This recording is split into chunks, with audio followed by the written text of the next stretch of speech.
Trials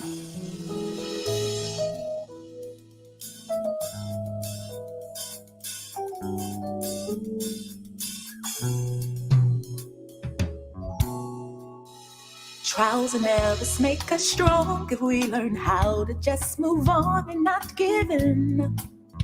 When we fall, falling down and getting up, when we will not be stuck in the places where we fall.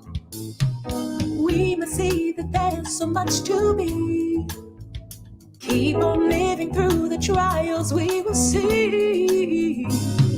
Becoming who we'll be, it's not that hard if we can see. We've got to keep growing and not get stuck. Becoming you and me, we will become who we will be if we just hold on and not give up. We'll keep becoming. Oh, yeah.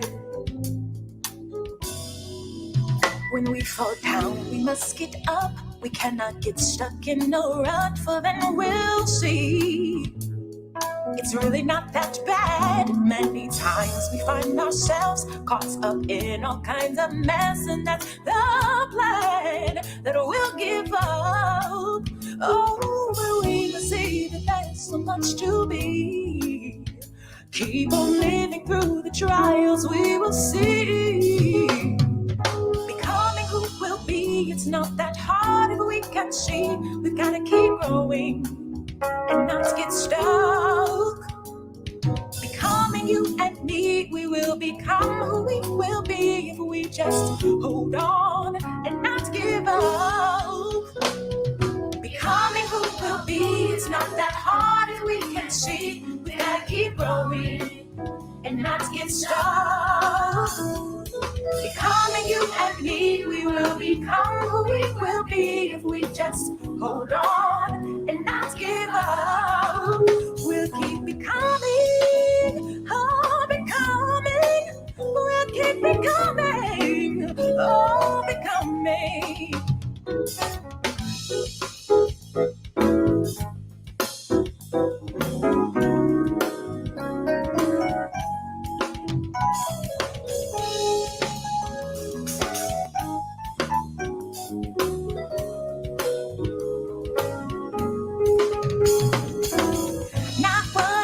To be, not quite what I will be becoming. I'll keep becoming. Said I'm not what I used to be. Not what I used to be. Not quite what I will be becoming. I'll keep becoming. I'm not what I used to be. Not what I used to be. Not quite what I will be becoming. I'll keep becoming. Said I'm not what I used to be. Not what I used to be. That's quite what I will be becoming. I'll keep becoming. I'm not what I used to be. That's what I used to be. That's quite what I will be becoming. I'll keep becoming. Not what I used to be. Not quite what I will be becoming. I'll keep becoming. We must see that there's so much to be. Keep on living through the trials. We will see. We will see that there's so much to be. Keep on living through the trials. We will see. We must see that there's so much to be. Keep on living through the trials. We will see. We'll keep becoming. Yes, you and me will be becoming.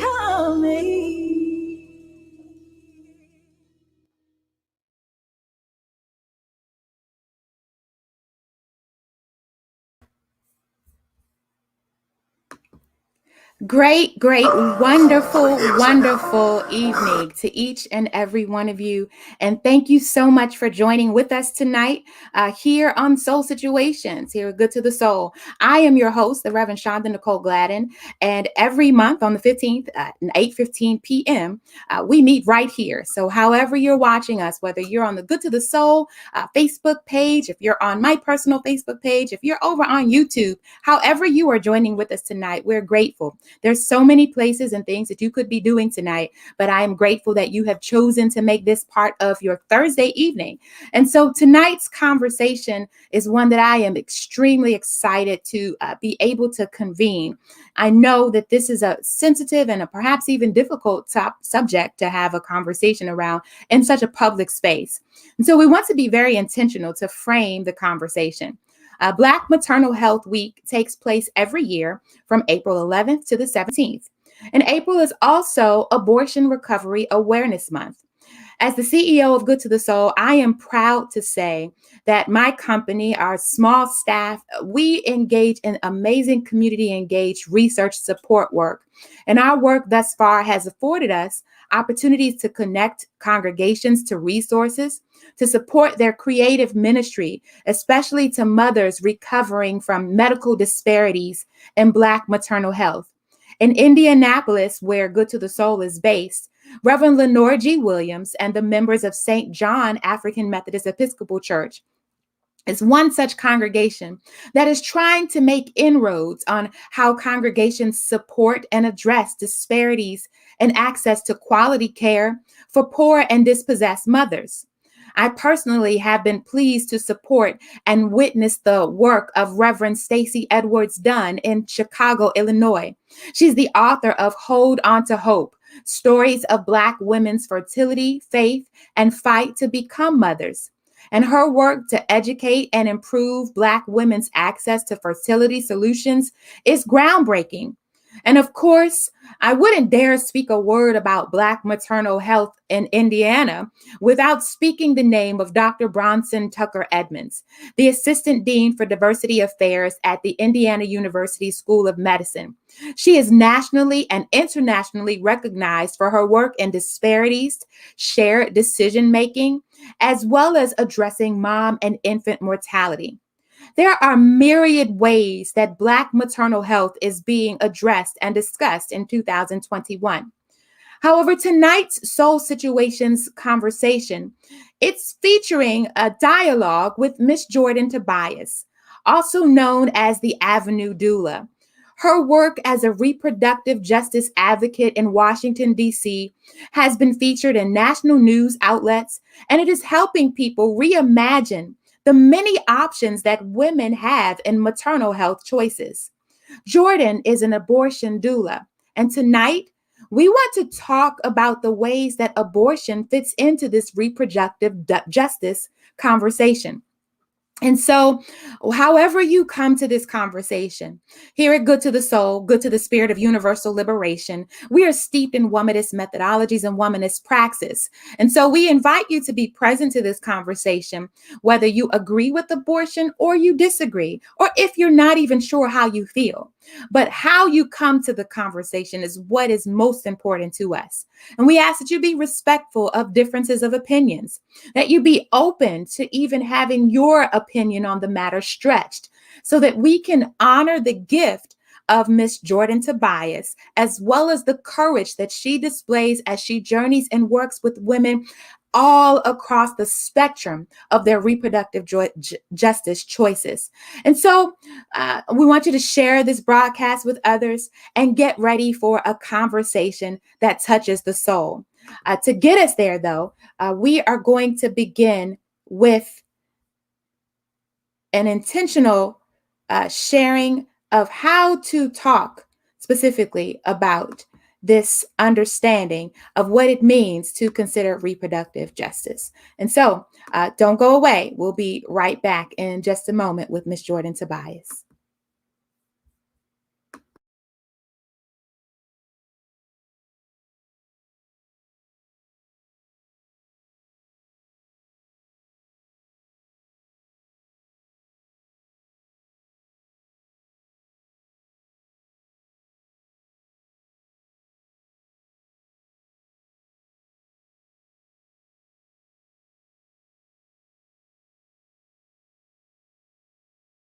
Every day, everywhere, women have abortions.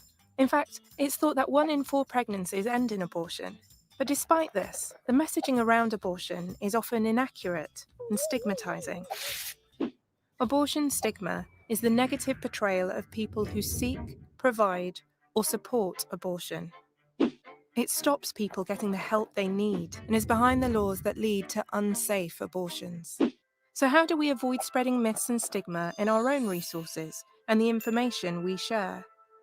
Firstly, be accurate. You should only use reliable information from reputable sources. Remember, abortion is safe, safer even than giving birth. There are very few countries where abortion is completely illegal, so don't make people think it's unavailable. When talking about the law, explain that abortion is allowed under certain circumstances. In all countries, it's legal to talk about abortion and to provide accurate information. You can find out more about the legal situation in your own country by using the World Abortion Laws map. Secondly, don't be judgmental. The media often gives the message that some women are more deserving of abortion than others. We don't know everyone's situation, and we shouldn't judge them. Everyone has the right to accurate information and safe healthcare, regardless of their age, marital status, or economic background. You probably know someone who's had an abortion. Consider how your messages would make them feel. Finally, choose words and images carefully. Some anti-abortion groups use language that intentionally shames women. Make sure you use accurate, neutral language, recognizing a woman's rights to her own body. Images and films can be excellent tools for getting your message across, but there are lots of common mistakes people make when choosing images. They often show pictures of pregnant bellies, though most abortions take place before there's a bump, and pictures of women looking sad or traumatized, though women feel a range of emotions after an abortion, including relief and hope. Anti-abortion groups use pictures of babies or fetuses. These don't accurately reflect what it's like to have an abortion. Try to focus your messaging on the person who's pregnant and her rights. You can find out more about abortion messaging by taking a look at our detailed guide.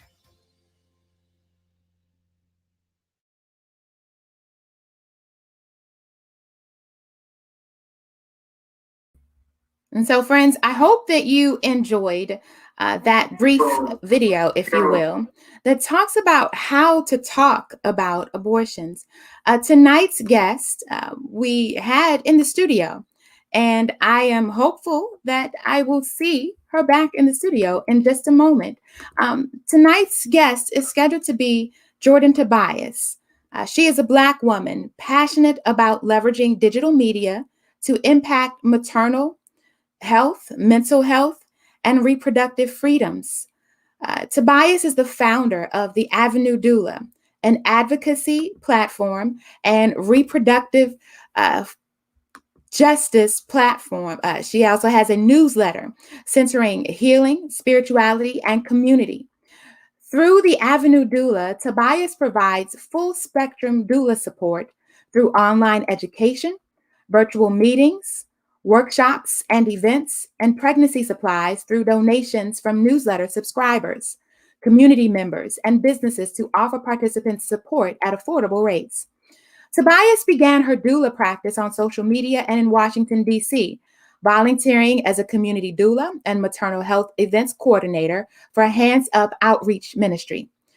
Tobias's goal is to advance women's health on a state, national, and global level by weaving together her policy and journalism education to advance maternal health and reproductive rights. She has written for NPR and Street Sense Media and has conducted interviews with some of the nation's top leaders, including former U.S. Attorney General Eric Holder and Professor Dr. Cornel West. Jordan Tobias reigns from Washington, D.C., also known as the Chocolate City. When she's not discussing reproductive justice, she's gardening, listening to neo-soul music, or trying new restaurants with her dad in the city. And so we are excited to welcome to the stage Jordan Tobias, the Avenue Doula. Hello, Jordan. Hi, how are you? Oh, I am so glad to see your face. Had a Yeah, negative yeah, face. we definitely have to acknowledge that. I don't know if you did already, but yes, I did go offline. I don't know what happened. Actually, I do know what happened. The enemy is trying to stop this word, I guess. But we won't let that happen. Not at all. Thanks be to God, you made it back and none of the wiser. I may have had a moment of anxiety rise I'm up. so sorry. But That's what he wanted. what's that? I said that's what he wanted. That's what the enemy wanted. And we don't want to give the enemy any kind of credit or any kind of foothold, as we say in the believer. I want to acknowledge that I see someone that we both recognize who's checking you out here. Reverend Christopher J. Tobias, we see you, we greet you. Thank you so much for being with us for this conversation. William Cooper, we see you as well. And then, of course, my mom, for those who don't know, Miss D. Aww. Hawkins Wright is also in the building. And so the rest of you, please just chime in and let us know that you're here. Let us know where you are watching from. As I say in the Soul Situations room, this always works best when we have engagement from you there in YouTube and in Facebook Live. But there's a conversation to be had. And so, Jordan, I have probably known you since you were born, or at least since you were a baby. And I just thrill with pride every time I see you on social media and I think about this woman that you have become. I know your mom would be so super proud of you, as your dad is as well. So thank you for saying yes. As I felt the call to shine a light on people working to demystify women's reproductive rights and to honor their journeys as sacred and affirmed by God, the Holy Spirit led me to you. And so tell us about what you do and what led you to this path of what we're calling ministry. Right. Yeah, so you kind of already covered it with my introduction. So like you said, I am a passionate reproductive health strategist, leveraging digital media, community outreach, and public policy to impact maternal and infant health. I currently serve in the office, in a delegate's office in Maryland, as a legislative aide. And we are every day, we're advancing economic security, increasing educational equity, fighting for positive birth experiences, and so much more. But then outside of my 9 to 5, outside of the government world, I am the founder of the Avenue Doula. I provide full spectrum doula services, so from birth to postpartum, to abortion, to miscarriage, any pregnancy related event, even events around adoption. I am there to cover and to support. And then before joining like the birth world, I was a reporter or a news assistant at NPR. And there I put my energy into producing content related to health and race and culture, more so Black culture. And All right. that was my focus. Yes, yes, yes. Well, with Good to the Soul, we are again all about the spirit of universal liberation. So we love to talk Black cultures. We say do it for the culture. And Hello. thinking about your work in terms of, I didn't realize you were a legislative aide. And so, this recent South Carolina work around setting into law that abortion would be illegal in the state, that there would be restricted access to people who want to even consider this as an option. Put your policy hat on for a minute, if you don't mind, and talk to us. What would you imagine would lead people there, and how do you even feel about that choice that the South Carolina governor made just a couple of weeks ago? Right. To be honest with you, so I guess so I guess I'm putting on the policy hat. I think it's gross, it's harmful to women, more so Black women, because Black women are I believe 3 to 4 times more likely to receive abortion support.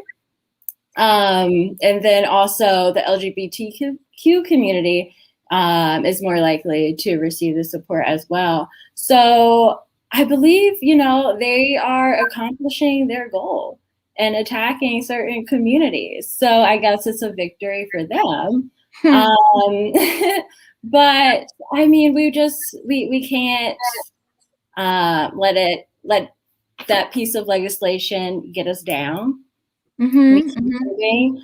But when it comes to abortion rights, I try to fall back. I try to not put on my policy hat because I'm focused on abortion care, abortion support. I don't try to put my activism in it because there's just so many people that are hurting. There's so many people being attacked through legislation around this issue. And I just try to focus on the people. Well, let's talk about the people. I mean, let's talk about the care. You mentioned that as an abortion doula, you are walking with people. I'm guessing at the moment they know or they're aware of conception, and what does it even look like to be an abortion doula?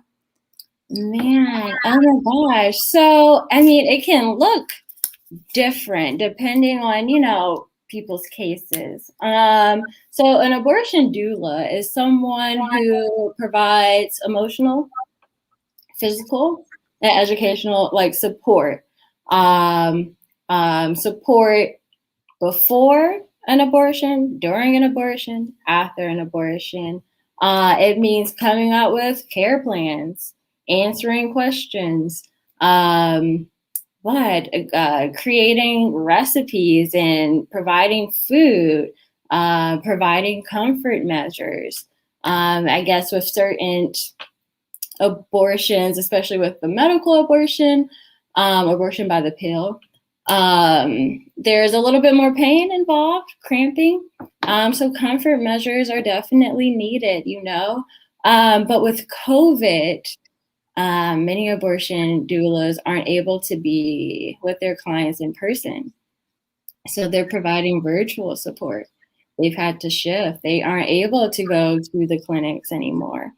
So I guess we're finding new ways to provide that support, but it's definitely needed. We're definitely here. A lot of people actually don't know about abortion doulas. I get the message all the time, like, wow, I wish I would have known that you guys are out here because I would have I needed that support, when I was going through my abortion. I get that message all the time. So it's needed. So I'm curious because you and I, we are both believers. We both follow the way of Jesus Christ. And I know that you consider your work as ministry as well as I do. But I'm curious, what is the kind of worst pushback you've ever received from people who say, how can you do this work of helping people have abortions? We shouldn't even be talking about it. Yeah. What do you say to people who have those kinds of thoughts? Right. So I feel as though the best way for me to answer that is to explain who I am at my core. So Reverend Shonda, I guess from being a big sister and watching me grow up in the church, I'm the only child. And I've always been super quiet and observant. How can I not? Growing up in Reed Temple, being on the pew and just watching everyone dance, scream, shout. You're always observant. But I've always been a very rebellious soul. I've never, not in a troublemaker type of way, I've never been suspended. Chris Tobias was not having that. I've never gotten into any fights. I think if I did, Chris Tobias would have handled that. So I've never been a complete troublemaker, but I've always stood up for what I believe in. The self-expression and the creativity of others and for myself, and where I believe spirit was taking me. I guess being an only child and somewhat always being by myself in a way, I developed a relationship with God, like my father, at a young age, you know? And I believe like my first rebellious act was in high school when I started doing yoga. I went to a private school, it was an Adventist school, and they taught that yoga was bad. You know, they taught that yoga was evil. You shouldn't do that. It's bringing Satan in to your life. And I just thought that was so crazy because while I was at school, you know, people were gossiping and people were just, I don't know, just they weren't kind. But every time I looked at like a yoga picture, the person seemed so peaceful, you know? So I went and I tried it and I had the best experience. And I got so much pushback at school, but I just didn't care because I felt as though my spirit, I believe God, was leading me to something that was so. Wait, hello? Am I here? Okay. Yeah, I'm so sorry. I got so nervous again. But yeah, I believe that God was leading me to something that would be used later on with my abortion ministry. And I just decided that I can't let people dictate things for me. You know, I have to, when people do, I guess, message me on Twitter and say, oh my gosh, like you're helping people kill or murder people. I just have to realize like I'm above that. You know, I'm above the pain and trauma that they're trying to inflict. I'm so above questioning myself. I have to realize that I'm not for everyone. I'm for a certain group of people. I'm for people who are trying to heal from an abortion. I'm for people who are trying to explore their pregnancy options, you know? So I learned that, and like I said again, at an early age, I've learned to not dilute my spirit, my ministry, in attempts to become like digestible to those who aren't meant for me. Like I believe once you accept your calling, even if it's hard, if other people don't agree, once you accept that calling and shine your light, your community will see you. They'll hear you. They'll come. And that's what I'm doing. And they've come and I just have to focus on them. I love that too. I know that's wrong. I love this notion of not diluting oneself to make one digestible for others. That when the Spirit of God calls us and compels us to go where our gifts are needed, and so often it seems as though people are accustomed to one way of being a believer. And one set of theological expectations that, especially if you are a part of the Black church, you must behave this way. And for many people, that means shun even the idea of an abortion. You know, I wasn't sure if I was going to disclose in such a public setting, but at one point in time, abortion was part of my reproductive justice journey, my own personal journey. Of course, I have a beautiful, beautiful 13-year-old, but that is not the only time that I've been pregnant. Because as a person in ministry, especially one who was in ministry and what we call a mega church, always being put on a pedestal, that I believed at one point in time that I needed to choose to hold fast to my ministry. And that meant that I couldn't have a child at that time. I didn't have the resources. I didn't want to blemish my public persona with being pregnant and unwed. I didn't want to focus my energy on being a mom. And so abortion was a choice for me. It was a hard choice. And I wish that I had had an abortion doula to walk with that journey. And so I ask you in this moment, you know, how do you talk about the stigma of saying what I just said. Like, I'm sure there are people who are even going to say, I'm not watching this anymore, or who may say, a preacher had an abortion? What, how, and why would that even be something that God would accept? But I'm sure, I'm confident that you probably have encountered people who have chosen abortion for a myriad of reasons, career being one of them. Mm-hmm. What would you have said to me if I came and I was like, Jordan, yes, I'm Reverend Shonda. Yes, I'm your big sister, but this is the choice that I'm going to make. How would you have greeted me in that moment? What would that experience have been like? Well, one, I would pause. I would be that calm voice. I would open my arms and just embrace you. I think my goal as an abortion doula is to not be invasive. Is to not put my feelings, my opinions, my thoughts, how I'm feeling, just myself, on you. And it's also, I mean, if I can't promise, but it would also be to protect you from the outside world as well. Mm-hmm. Protecting you from the assumptions of family members. Mm-hmm. And how does that look? I might not talk to your mom or your dad, but it might be us exploring how your parents feel about abortion, how your church feels about abortion. It's going and talking about the myths you might have about abortion. And I think that, that eliminates the stigma. Okay, so it helps you see the evidence and abortion. And then I might also tell you that what is the statistic? 1 in 3 women have an abortion.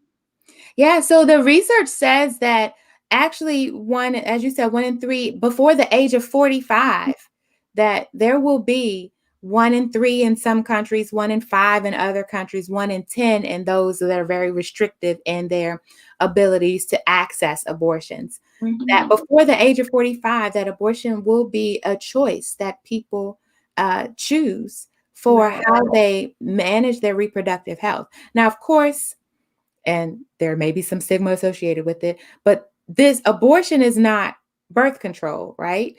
No. Let's talk about You're that. already pregnant. You're already pregnant at that point.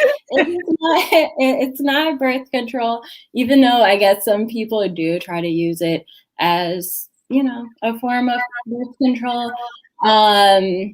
And I mean, to each his own. Like I said, I don't want to interject. I think it is very damaging to the womb or your reproductive system.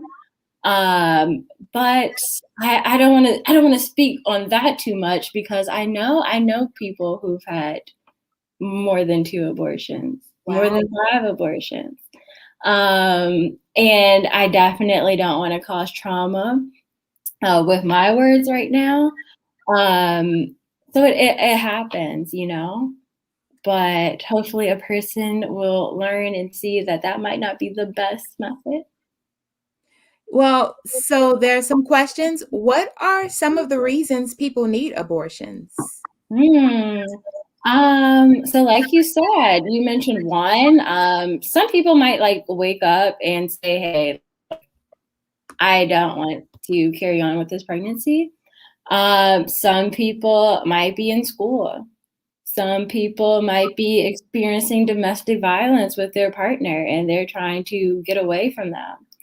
They don't want to be connected with their abuser, There's so many reasons why people receive abortion support, but I would like to note that abortion is linked to, and I guess I'm going into my activist mode, but for some, the road to the decision to have an abortion can be simple, but if the road can also be very, very complicated. for many, it's not just like a gut wrenching, like deliberation, like, oh, like, what do I want to do? It's a matter of survival. Due to those complexities in one's life and the intersection of one's identity. Abortion occurs in the context of, like I said, one's life, culture, family, and religion. So people have abortions for many, many reasons. It's a lot, you know, but I also believe that people don't have to necessarily disclose why they've had their abortion. Their reason is their reason, and that's enough, you know? Yeah. And you know, for me, I think it's important to note that people also don't owe anyone else the justification or even the acknowledgement that they have indeed had an abortion. One of the questions, yeah, go ahead. Yeah, so I definitely don't believe that people have to disclose, like, you know, any reproductive health event. But I do believe when a person is ready and if they had an abortion, it's good to share your story because one, I believe that it helps other people go through their experience because sometimes people feel alone because we don't talk about abortion At all. in the church. I mean, especially within the church, like like I said, I was young, but I don't remember growing up and hearing abortion. Not like never.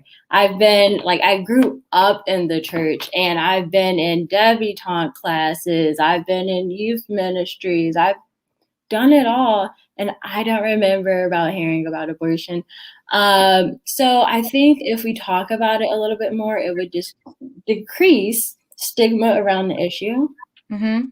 And it would just support people during such a dark time, you know, just create that net that people need when they're going through difficult situations. Yeah, I love that you reframed it as a difficult time because I never want to characterize things that are difficult as dark necessarily because we're all about the spirit of universal liberation. And so dark can be beautiful because Black is beautiful. So I never want to consider it that way. But what are some of the physical repercussions of abortion? You know, I recall that it was a painful experience. It was a medical abortion for me. And that while I knew friends, I had known other believers, other women in ministry who had chosen the non-surgical option because, and I heard you say early on in the conversation that there's a couple of options. And so let's go back a couple of steps. And what are the types of abortions? And what are the physical repercussions of abortion? Right. Okay, so I'm going to get up my notes, okay, because I sometimes I talk so fast and then I like forget everything that I need to say. But okay, so you have your like surgical abortion. And so that can be done up to 12 weeks. It involves, and if I'm looking down, I'm just looking at my notes. That's what everyone now. It involves inserting instruments into the vagina and the cervix. Then there's some light suctioning to remove the pregnancy products. It's quick. It does provide some discomfort, light bleeding in the following weeks. You have that method, and that's the method that you typically see like on screen. When you're watching a movie or on a show, if they're talking about abortion. But then you have your medical abortion, which is by the pill, and it's generally done 10 weeks of pregnancy. It involves 2 pills. The first, you take it at a clinic. Either your physician or a nurse, the midwife, will provide it. Then you take another set of pills, and that has to be done 6 to 72 hours after you take the first. And with that, it's it might be a little bit difficult. It's definitely different from the first procedure. You definitely like want to be at home or a place where your comfort level is at an all-time high. So possibly at like a friend's house or grandma's house or a hotel even, so you can like run the water if you want to like take a bath. You have that experience. So you take the second set of pills, and it's sort of like an induced miscarriage. Mm-hmm. So there's bleeding. There's the spell of the pregnancy content.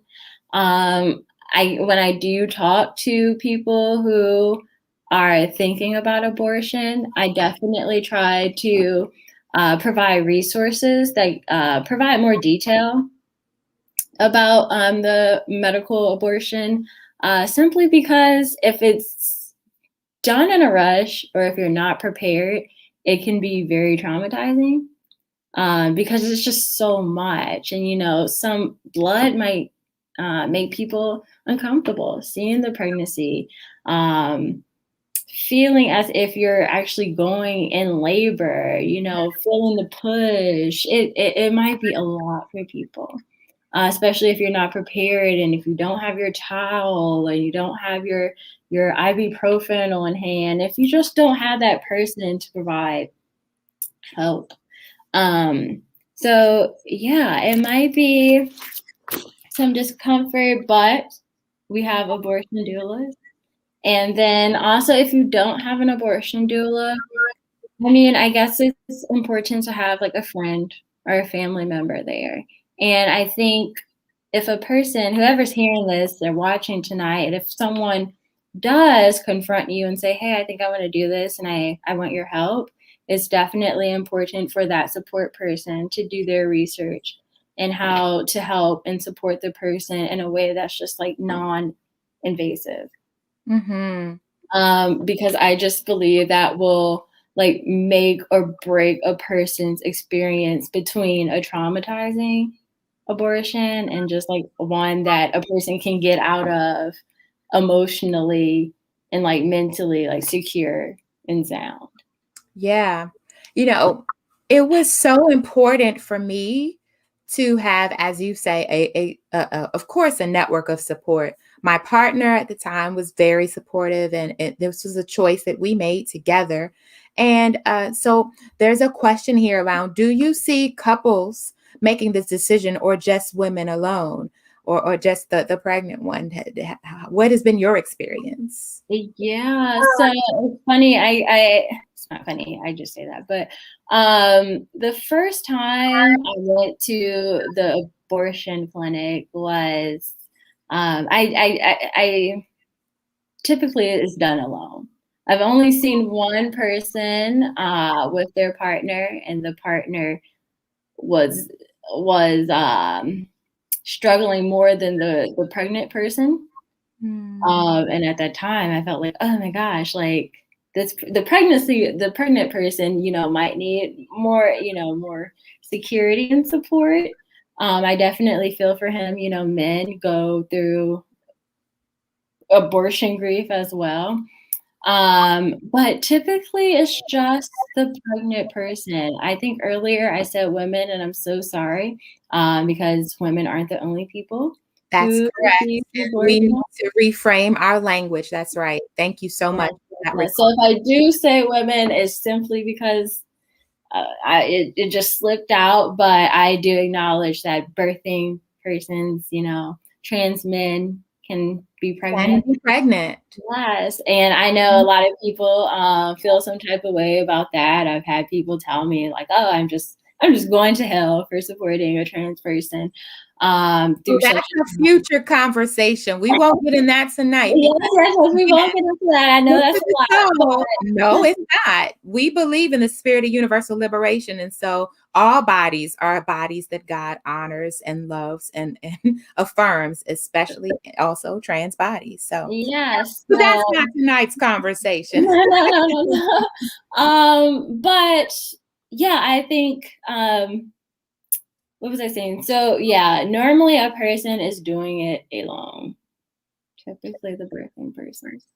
Wow. And so you've mentioned that there's these two types of abortions, that generally you see only the pregnant person, the birthing person.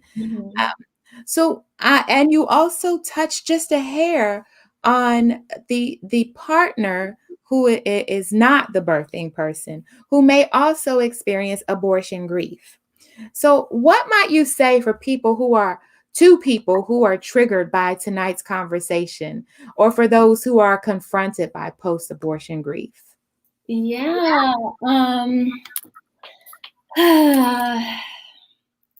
People who are triggered and confronted by post-abortion grief. So I've learned in life that some parts of our stories are messy and complicated. They don't always come with like a solution or like a perfect closure. Sometimes when people look back at their abortion decision, they sometimes forget how much was at stake at the time of their decision. Like I said earlier, some people having an abortion is a matter of survival. It's a matter of leaving their abuser. It's a matter of finishing school and breaking generational curses, coming out of poverty, getting a job. Like it's a matter of survival. It's a matter of having a better life. It's a parenting decision. So I think it's best for people to just take the time and to remember that experience. And then also to listen to your body's wisdom. It's important to just listen to what your body's telling you. Listen to what spirit is telling you. Maybe your body and spirit, God, is telling you to relax, sit down, unpack your emotions and grief. As humans, as emotional creatures, we store grief in our body. So maybe it's time to relax, sit down, calm your mind, and maybe talk therapy is needed.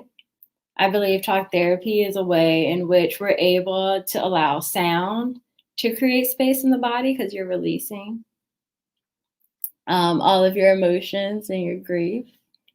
Yoga might be a good option for some if, they believe that practice could be holy and help them. There's a book, and I haven't read it yet, but I have read the intro, and it's The Body Keeps Score. The Body Keeps Score, and it talks about how we store grief in the body, and the best way to remove that grief is through moving your body, is through yoga, is through exercise. So maybe it's time for that, but it's my prayer for people to see their abortion and all of their emotions related to the experience as an invitation to grow closer to God. See it as a divine experience that forces you to do the necessary work, the necessary internal work to gain clarity around your life and your life's purpose.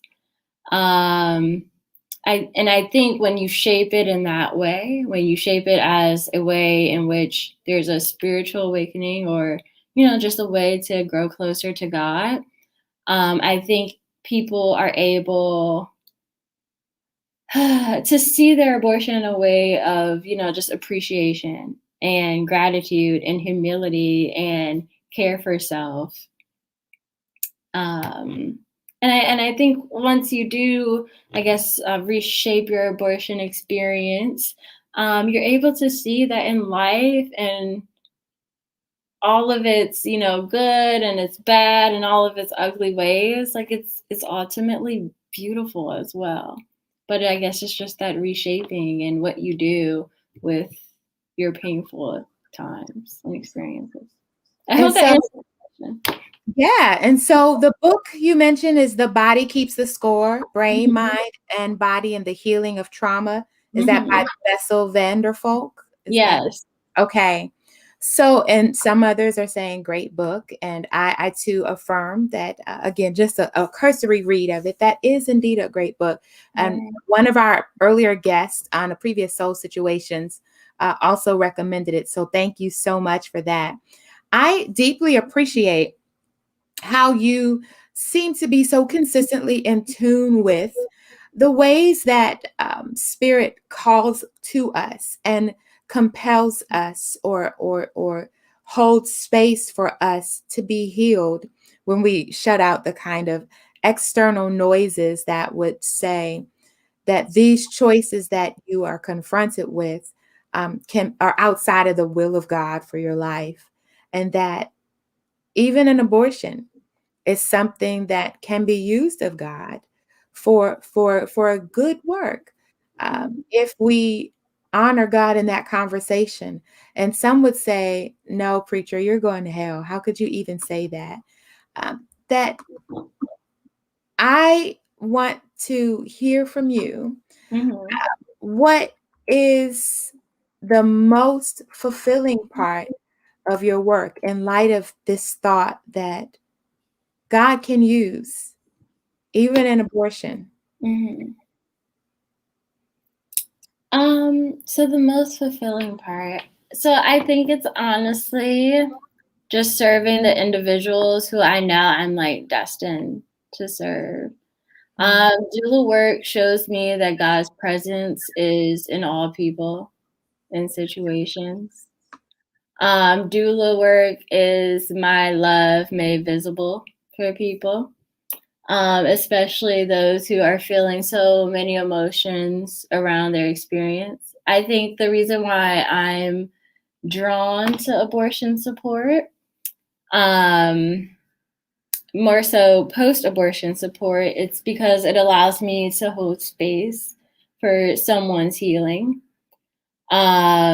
I want people to come back to wholeness. And that's not necessarily to say abortion causes the trauma, you know?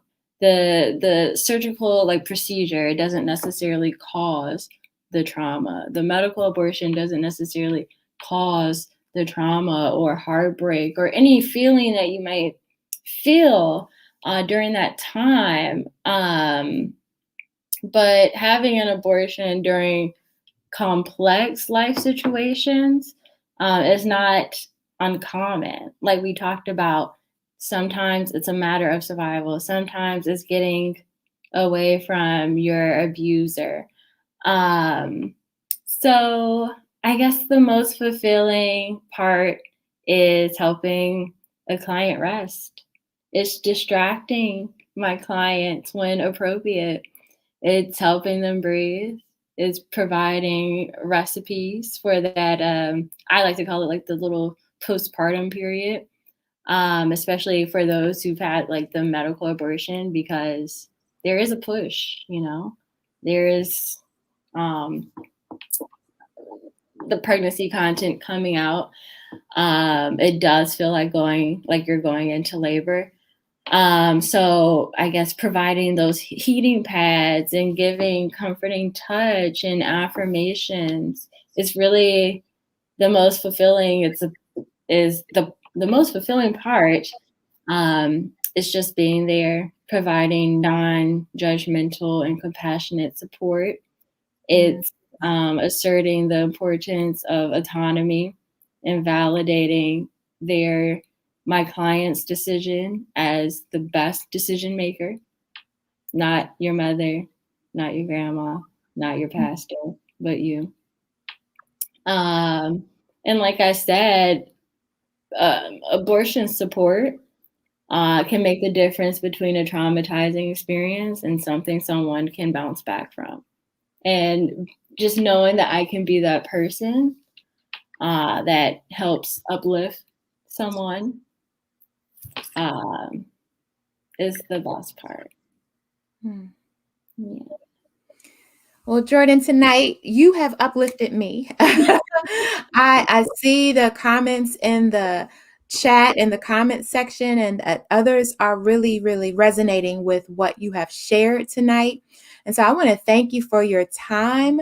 That this is, as someone says, this conversation is a huge gift. Speaking into years of silence, I have never before heard abortion discussed with empathy in a spiritual context. I wish there had been abortion doulas from my generation. And so I want to, in our closing moments, affirm you. I want to say very, very intentionally that the Spirit of God is upon you for such a time as this, that you are anointed for a good work, that as you journey with the people of God, for whom this is but a choice, or this is but a piece of their journey towards what God has for them, that you are blessed and you are a blessing. And so I am so grateful to God that you said yes to answer this call as the Avenue Doula. How can people get in touch with you if they want to follow you on the social medias, if they want to sow into your work and into your ministry? What can people do? Right. Oh my goodness. So you can follow me on Twitter at Jordan Tobias. I hope that is my handle. Because I change it all the time. I change it all the time.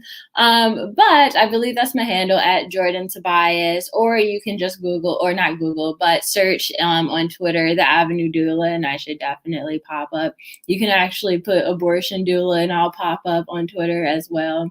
You can go to my Facebook, Jordan Tobias, and send me a friend request. Or you can go on my website, which is jordantobiasreports.com, and message me. And if you ever meet someone who is thinking about abortion or adoption, or just trying to navigate their pregnancy, please send them my way. I provide free support. Free support. So send them my way. You provide free support. Free support. And is that a free support? Do you have a national network that you are connected to? If people aren't in the DC metro area, we're based in Indianapolis. And so would you be able to connect people in Indianapolis to abortion doulas? Yeah, I can. I can definitely try to.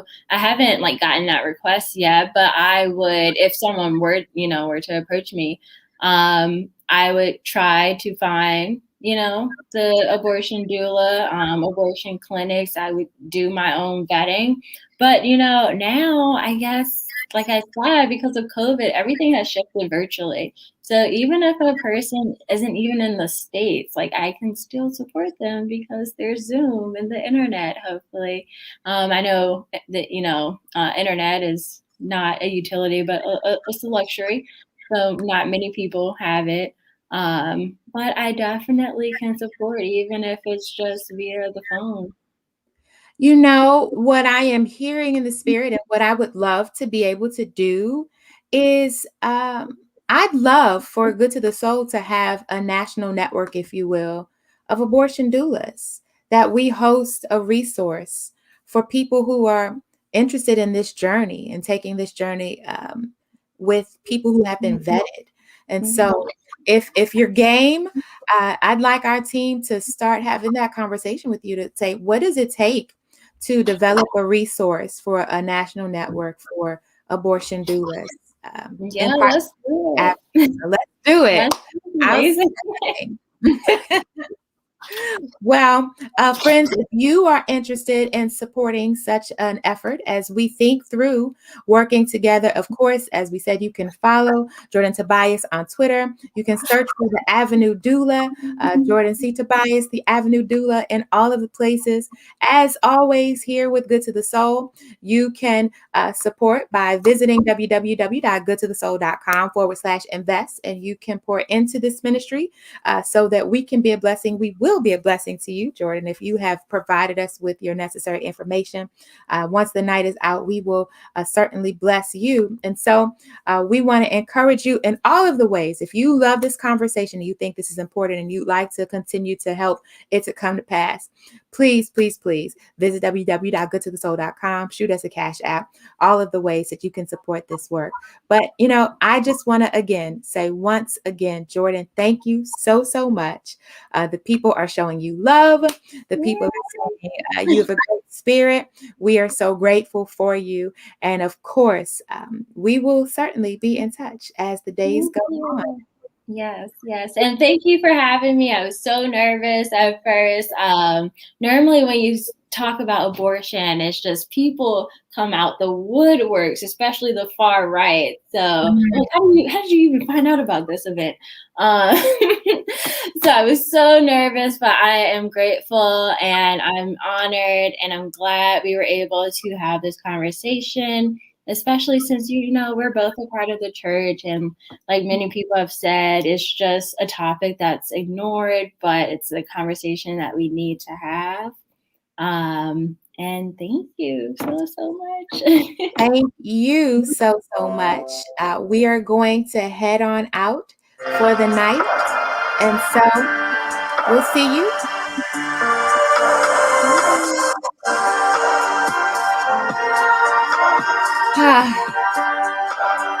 Friends, I hope that you have enjoyed this time together tonight. I know we went over just a hair, but every month on the 15th of the month, we're right here at 8:15. We will see you next month as we talk about To Be Young, Gifted, and Black, a celebration of Lorraine Hansberry and the ways that her work continues to be alive in the universe and the people who are living into that spirit. But for now, take care, God bless, and keep doing those things that are good to the soul. Blessings.